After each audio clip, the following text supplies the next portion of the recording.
Аерозагадувањето е еден од главните фактори за смртност кај децата. Алергии, астма, бронхит и низа други респираторни болести, ова се само дел од последиците по здравјето на малите како резултат на енормно загадениот воздух.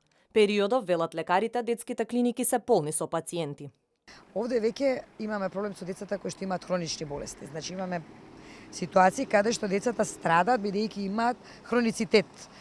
Тоа се децата болни од астма, од хронични обструктивни бронхити, од бронхити, алергии, посебно алергии, а тоа е, да речам, ситуација на модерното време.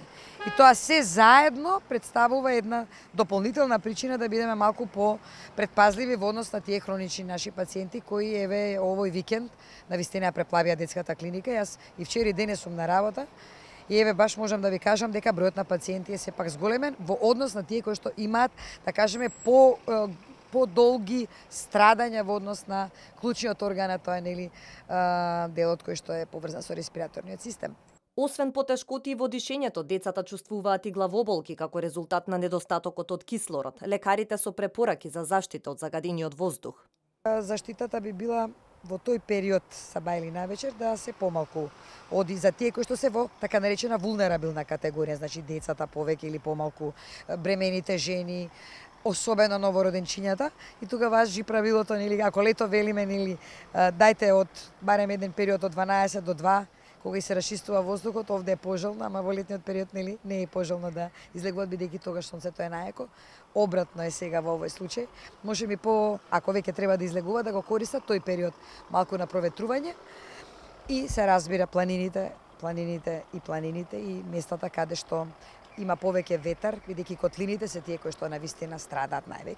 Итни мерки за решавањето на проблемот со аерозагадувањето побара и од првата детска амбасада Меѓаши, нагласувајќи дека се крши основното право на децата – правото на живот. Од таму побараа преземање на одговорност и брза реакција од страна на надлежните институции. Денеска нашиот апел, реакции, барање на одговорност и превземање итни мерки е насочено кон донесувачите на одлуки. Оние кои ја имаат одговорноста според Конвенцијата за правата на детето, тоа се државните институции кои треба да постапат по најдобар интерес на децата.